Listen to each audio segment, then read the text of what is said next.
Welcome to the Monday Highlights presented by the Hounds podcast. We'll be bringing you the results from the previous weekends, upcoming hunts, and news from the field trial world and deer dog woods. Drop the gate. Let's get it, guys.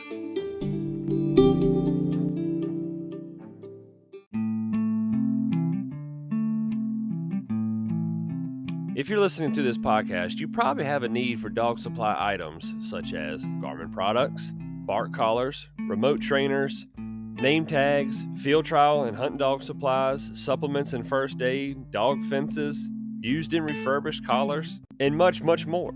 Where can you go to get that? Outdoor Dog Supply.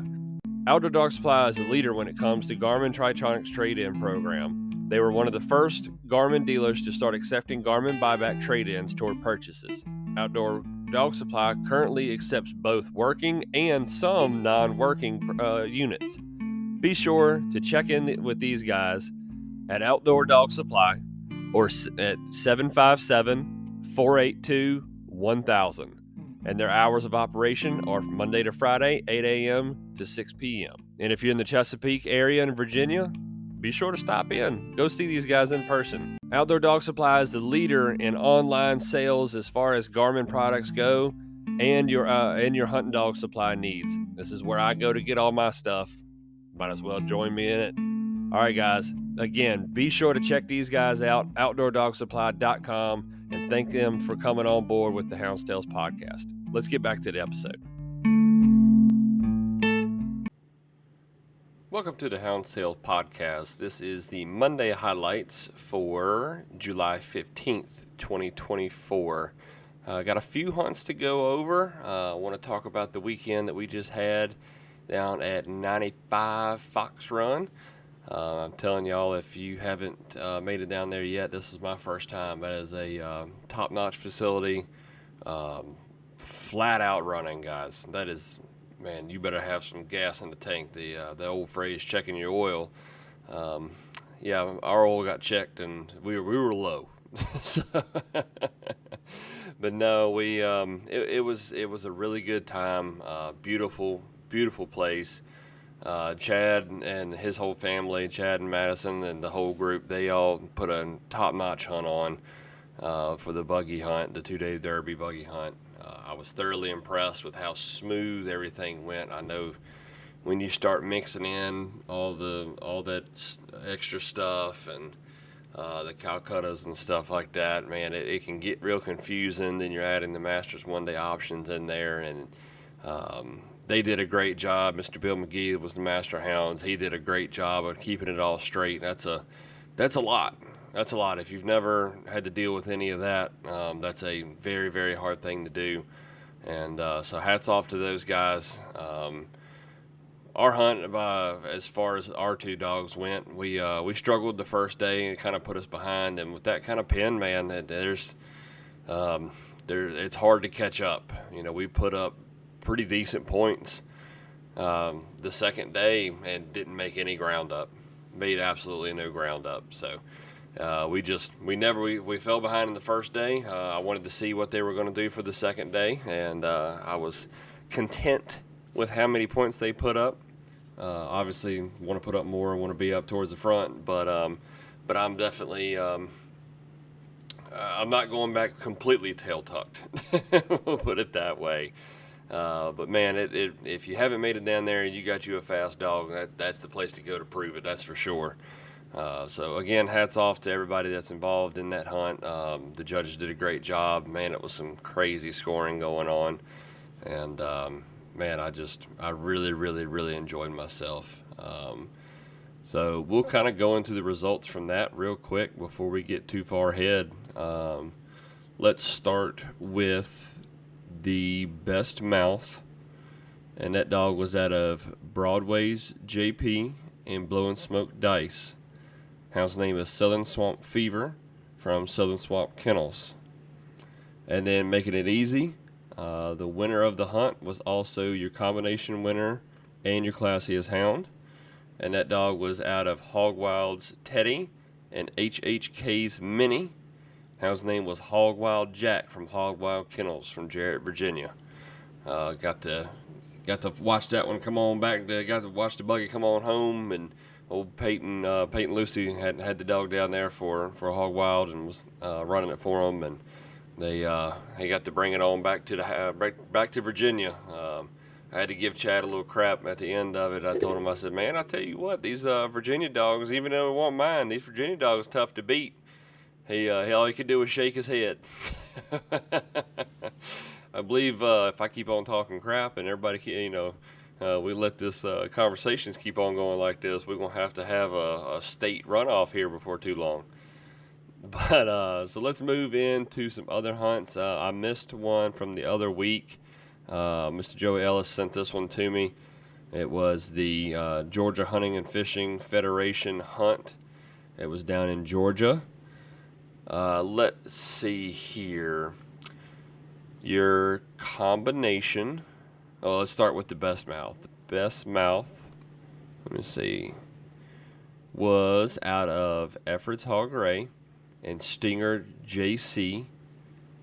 Hound's name was Catching Game Shaggy from Catching Game Kennels. The classiest hound, was out of Hotline Bo and RNW's Maddie. Hound's name was Hotline Loco from Hotline Kennels. And then let me look here, make sure I don't mess this up. Okay, your combination winner. Let's see. And I believe this is a one-day hunt. So your combination winner, so no champion, but your combination winner was out of RNW's, let me get this right, make sure I'm looking at this right, RNW's Sandbar and RNW's Shelly. Hound's name is Rose Creek Dot from Rose Creek Kennels. Congratulations to y'all on your win, and appreciate the info and sending that to me. All right, moving on, and I hope I don't screw this name up on this hunt. The Osmond hunt was this weekend, Osmond 3-day. We will start with the Derby, and that was, let's see, make sure I don't screw this up. Start with the, best mouth and classiest hound and the Derby winner was out of B&B's Hank and B&B's Flower. Hound's name is B&B's Baby Flower from I Coming On Kennels. Then for your all age, your best mouth, let's see, try to make sure I don't screw this up. Your best mouth was out of B&B's Chrome and B&B's Little Slipper. Hound's name is B&B's Intimidator from B&B Kennels. Let's see, your combination and dual champion was out of Pinedale Stump B and Slady Bank Blondie. Hound's name was Sullivan's Willow out of SOS Kennels. And let's see. And your field champion was out of Millard's Mule Ray and Millard's Little Legs. Hound's name is B&B's Coconut from B&B's Kennel.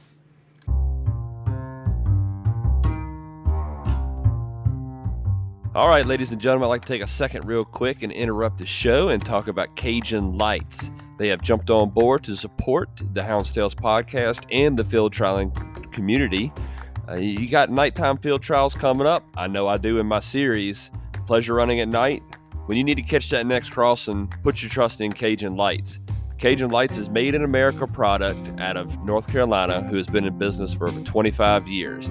They make cap style and bucket hat headlamps to free up that extra hand for your voice recorder or for your GPS. There are three main lights I want to focus on real quick. The first is the Micro Gator, which is the lightweight option. It has 4 brightness levels and 4 color options, including red for us field trialers. Rated at 50 to 60 hours of battery life on the highest setting, this is your flood style lamp that'll do really good for us out in the fields in the short brush and be able to help us get in front of those crossings. Next up is the Cajun Bayou, which is the next step up and it includes the same number of colors and brightness levels, but it packs a much bigger punch on that brightness level, so you can catch those crossings way down the path when you got a long road to cover. And last but not least is the top level Cajun Blinder. It has a main beam light with 4 levels of brightness and includes a walking light, and even with a light this bright, the burn life on it is rated at 5 to 6 hours on the highest setting. There's no chance of missing a dog with a light like this one, folks. All their lights come with a 2-year warranty and a lifetime labor warranty, and these guys are excited to get into our sport, ladies and gentlemen. So y'all be sure, if you see me at a hunt, come ask me about them. I'll have one of each of these lights on hand to show you and let you put it on your head and kind of experience it. Show these guys some love, guys. And y'all, please go visit their website at CajunLights.com, and their phone number is 888-773-3080. Thank you, Cajun Lights, for all you do and for trying to get into this sport. Like I said, guys, let's show them some love. Let's get back to the show, guys. Here we go. We're going to take a quick second here and interrupt this episode and let you all know about our friends over at Southern Hound Hunting Magazine. Do you enjoy reading stories from houndsmen across the country, diving into real-life experiences out there in the woods with working hounds of every kind? Deer dogging, bear dogging, hog dogging, small game dogging, you name it, the Southern Hound Hunting Magazine has it. And it's bringing it to you page after page while also spreading a positive image of this beautiful sport that we all love. Be sure to sign up today, and for just $15 a year, you can have quarterly magazines filled with nothing but dog hunting sent right to your door. Check them out today at southernhoundhunting.com and get in the hunt. Let's get back to the episode. So that's all the results that I got for this week, guys. Want to go over one or two more quick little things. Don't forget, if you have numbers for my hunts, the Wickham's hunt, the money is due by this Sunday coming up. I'm going to be sending some reminders out for everybody that they are due by the 21st. And then Pools is due the very next week, guys. So y'all be sure to get that money sent in as fast as you can. That way I don't have to turn these numbers back in on you and give them to the waiting list. We do have a decent little waiting list on both of them now. So y'all be sure to get that money in. Secondly, I know I touched on it again last week, but I do want to let everybody know, especially here in Virginia, and thanks to everybody on the outside of Virginia as well, for everybody that did write in our public comment section, y'all's voices were heard. Hopefully it makes a difference, but I just wanted to personally thank everybody again that took the time and wrote in. It was definitely, to me, and I think a lot of the people that needs to be, I think it was a big visual, and I think that's going to be a great, how do I say this? It's going to be a really good look for us, we'll put it that way. And so last but not least, guys, I'm really thinking about cutting off the Monday highlights. It's pretty hard. I got a lot of stuff going on. I got some other things that are coming down the pipe, like I said. So I think for now, I do believe that this is going to be the last one. We're still going to continue the Wednesday episodes, but as far as the Monday highlights go, I think we're going to cut it off right now. It's just trying to get the results out, or gather the results, and get that all set for everybody is becoming more and more difficult, and trying to get them out there before Monday. So maybe if we do pick it back up later down the road, we'll move it to another date or something. I don't know. But for right now, I believe this one is going to be the last Monday highlights episode. I do appreciate everybody that has been tuning in there for them. If there is a hunt that wants their results posted or presented, if they want to send them to me, I can put them in the Wednesday episodes, and I'll read them off before the episode gets started. I do appreciate everybody that has been listening to the Monday highlights. The numbers are not very high in them, so it's not worth the extra trouble, as bad as that sounds. I try not to sound like that sometimes, but the numbers have been dwindling down, and to the point where it's not worth the headache of going through and looking through. So y'all, if it's a big thing and I get enough feedback and people want it to continue, then maybe I'll I'll keep it going. But as of right now, this is going to be the last one. Appreciate y'all so much. But the Wednesdays are going to continue. Don't worry about that, guys. I'm really enjoying what I'm doing with that. I love it. And y'all have been a big support. So, again, this Wednesday, we're going to be finishing up part 2 of the outside hunting, the deer hunting stories. It gets even funnier and funnier, guys. Y'all be sure to tune in for that one. I thoroughly enjoyed that one, and then we'll get back to some fox pen guests the following week, guys. So, y'all, again, thank y'all so much. I appreciate everything, and like always, guys, happy hunting.